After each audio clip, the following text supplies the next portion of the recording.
Chapter 35. And God said unto Jacob, Arise, go up to Beth-el, and dwell there, and make there an altar unto God, that appeared unto thee when thou fleddest from the face of Esau thy brother. And Jacob said unto his household, and to all that were with him, Put away the strange gods that are among you, and be clean, and change your garments. And let us arise, and go up to Beth-el, and I will make there an altar unto God, who answered me in the day of my distress, and was with me in the way which I went. And they gave unto Jacob all the strange gods which were in their hand, and all their earrings which were in their ears. And Jacob hid them under the oak which was by Shechem. And they journeyed, and the terror of God was upon the cities that were round about them, and they did not pursue after the sons of Jacob. So Jacob came to Luz, which is in the land of Canaan, that is Beth-el, he and all the people that were with him. And he built there an altar, and called the place El Beth-el, because there God appeared unto him, when he fled from the face of his brother. But Deborah, Rebekah's nurse, died, and she was buried beneath Beth-el under an oak, and the name of it was called Allon-bachuth. And God appeared unto Jacob again when he came out of Padan Aram, and blessed him. And God said unto him, Thy name is Jacob, thy name shall not be called any more Jacob, but Israel shall be thy name. And he called his name Israel.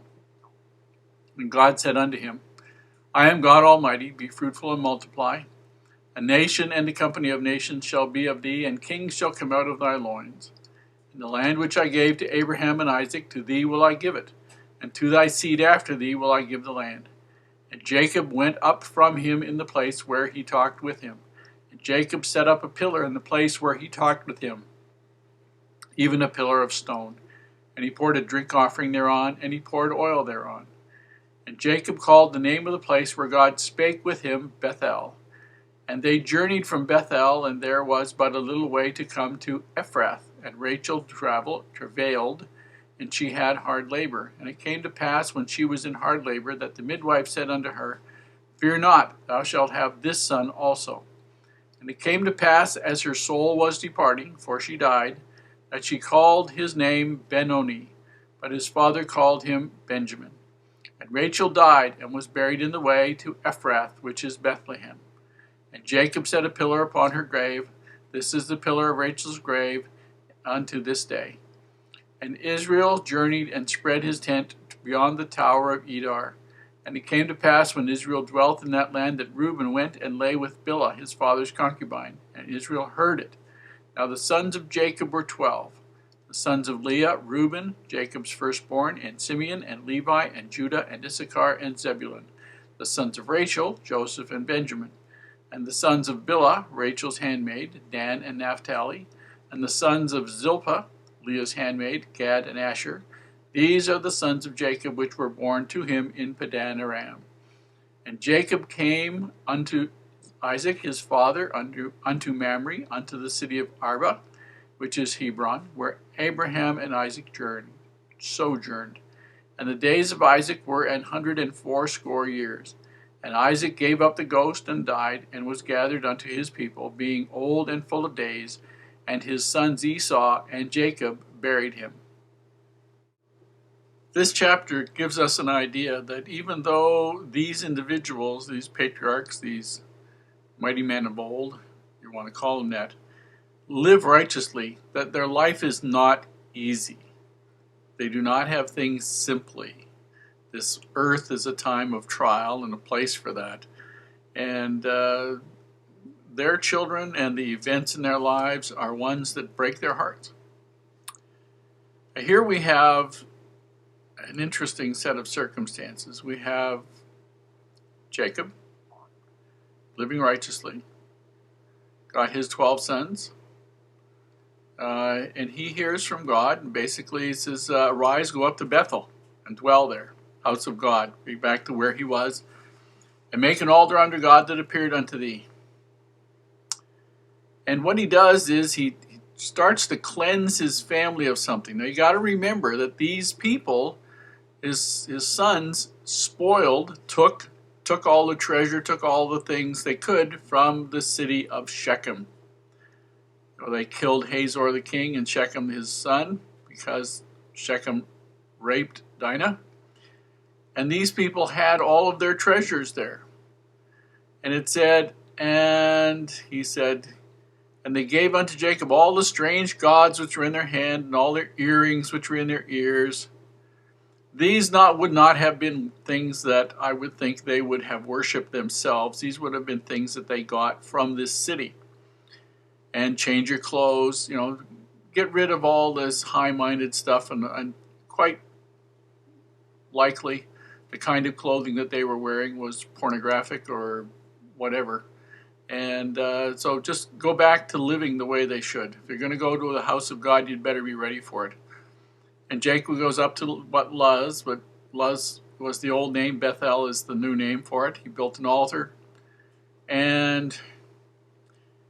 But he started to have deaths. Deborah, Rebekah's nurse, died. She was buried underneath Beth-el.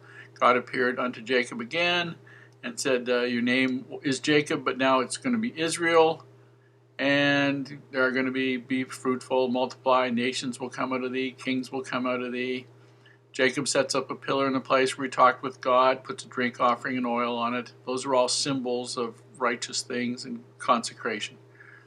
And then it came that Rachel died. His beloved Rachel died giving birth to Benjamin.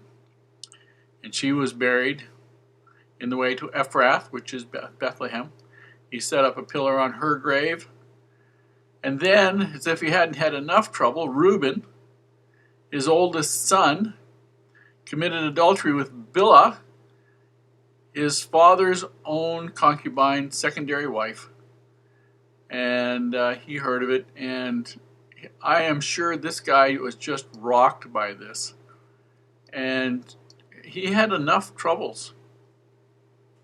He had enough troubles, and the blessings that he gave to his sons when he died indicated the problems he had with them and how he felt about it and how the Lord felt with their sins. And in the last part of the chapter, Isaac dies, and Esau and Jacob bury him. A lot of trial in this particular chapter.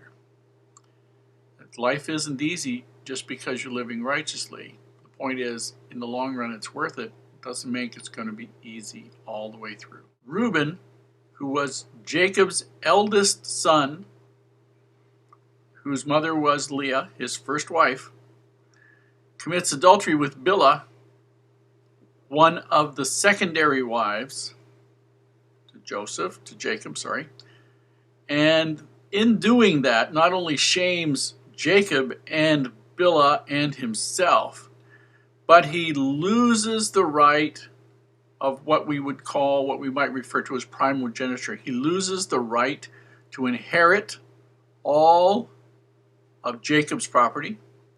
He loses the right to the birthright blessing, which is the right for him as the eldest son to be the leader of the group and to be the religious authority of the group. And the way it works is it doesn't then go to the second son of the first wife. It then goes to the first son of the second wife. The second wife is Rachel, and her first son is Joseph, who happens to be the 11th son born to Jacob.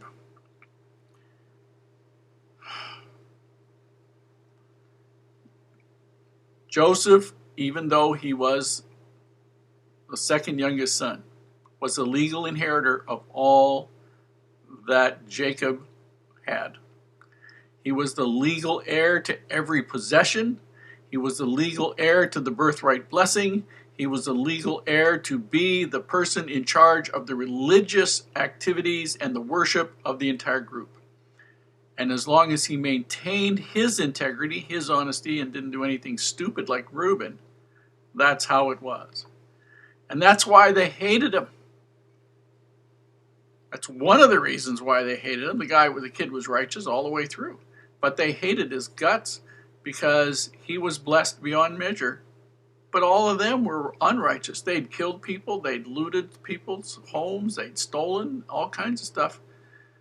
And this kid was righteous. They hated him for it.